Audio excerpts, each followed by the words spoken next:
Day 22. Today is all about sharing a childhood memory or two. So, I have been thinking on this one a little bit. Just how do you share a childhood memory that you just don't know if someone's going to be interested in? So, my father was in the military, and we used to do a fair bit of traveling when I was uh, quite young, and ended up going to Germany twice.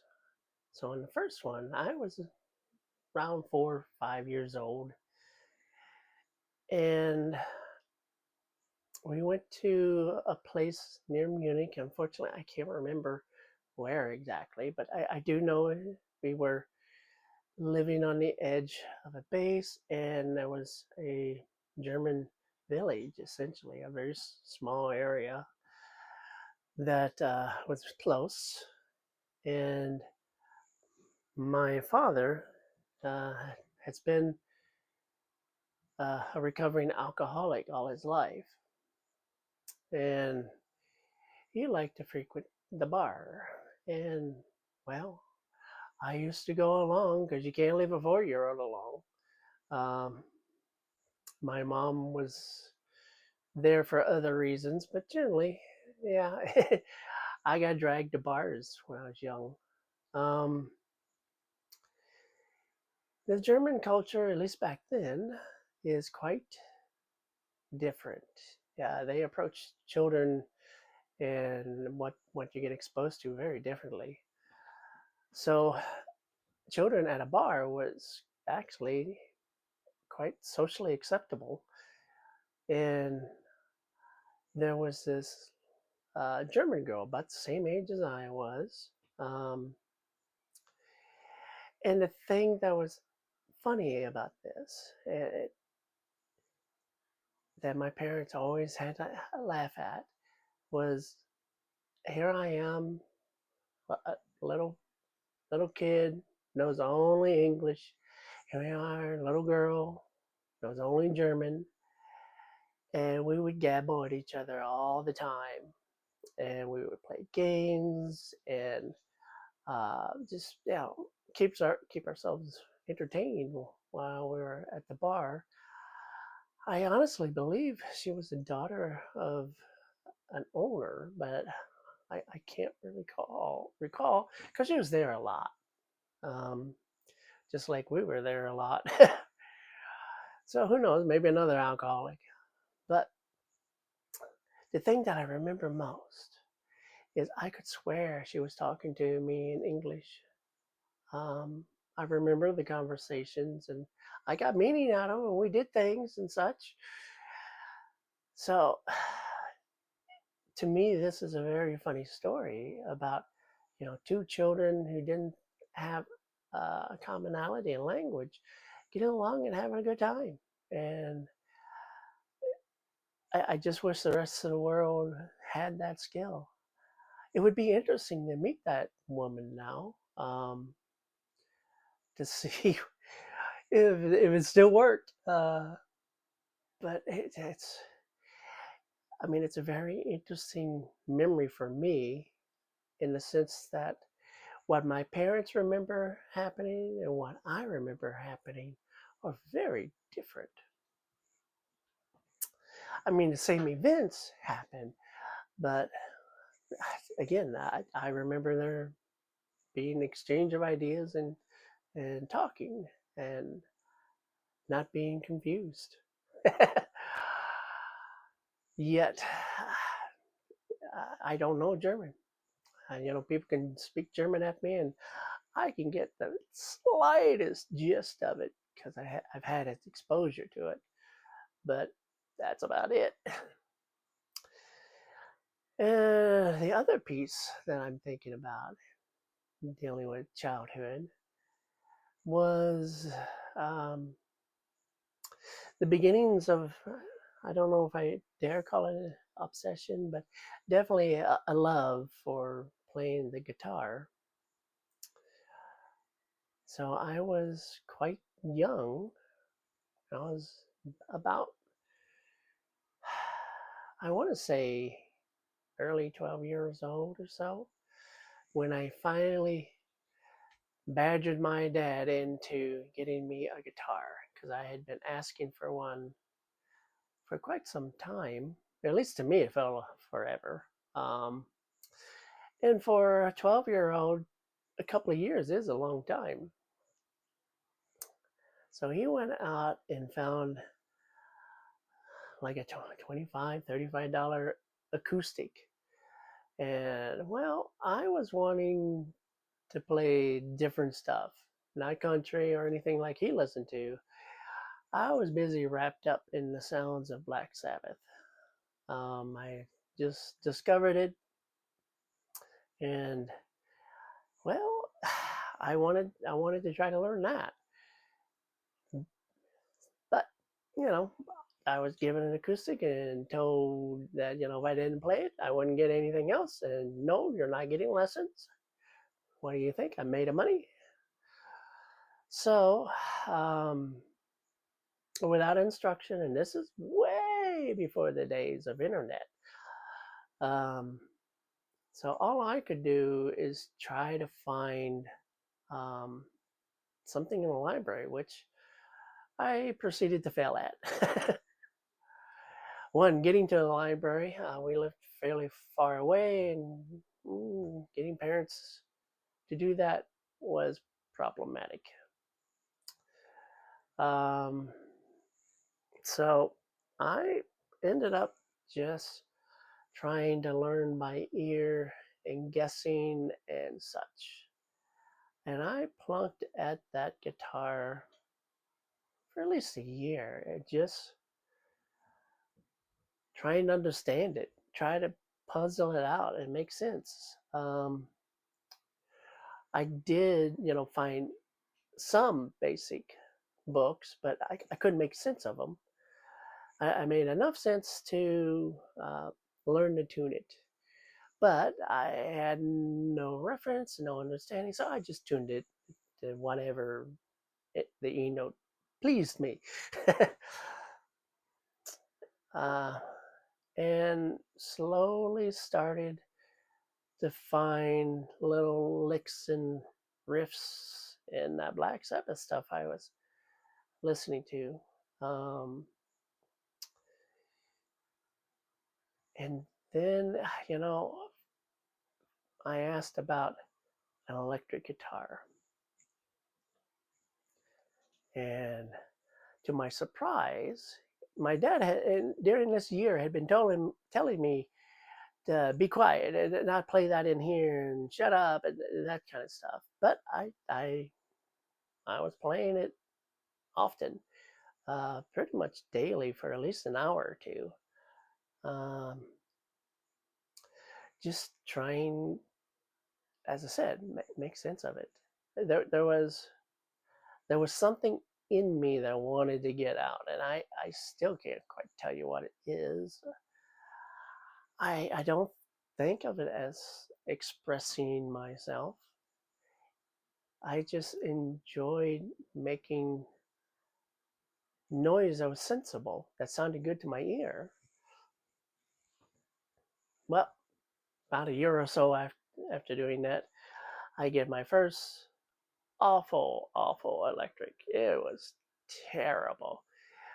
Amplifier? Nope, not getting that. What do you think? I made of money. Lessons? Oh no, what do you think? I don't have that. Do you know how much that costs? So I had my electric and I played it unplugged. You know, I eventually started learning about electronics a little bit because I was getting into computers. Uh, the next door neighbor had a Commodore, the Commodore 64. And well, first he started with an Odyssey 2 from Magnavox, and it had lots of games and a programming cartridge back then. And I was fascinated by that cartridge, making my own things happen. And then he got a Commodore, and we spent hours typing in programs from books and magazines, and then getting syntax error on line 950, and trying to figure out what that meant. But that endeavor, learning about computers and the world of electronics and such, gave me enough knowledge to be dangerous. And I figured out if I had the right cable and adapter, I might be able to plug it into the stereo. So I did. And that's when I heard my guitar for the first time. And it was truly awful. But, you know, it, it, it was my own journey trying to enjoy life in one where my parents weren't happy. We didn't have money. Um, we weren't starving, but we weren't. When the bills were paid, there was nothing left. So there was no recreational money. There was nothing discretionary to speak of. Now, my mom and dad always found money for coffee, cigarettes, booze, all that stuff. So I think you kind of understand. I don't have the best relationship with my parents, and they have passed. Um, so there is a little regret there. But that is kind of how I got started with these guitars. I started with one, got that electric, and when I got to high school, in what my parents divorced and things blew up, and they separated, and I stayed with my mother on the East Coast, and I eventually went to my father, who was in the Midwest. And I don't know, things were a little different. Again, I'm getting there. I'm starting high school, and my guitar didn't make it. uh, it Greyhound is not gentle, and it did not make that trip. But anyways, it was about my sophomore year.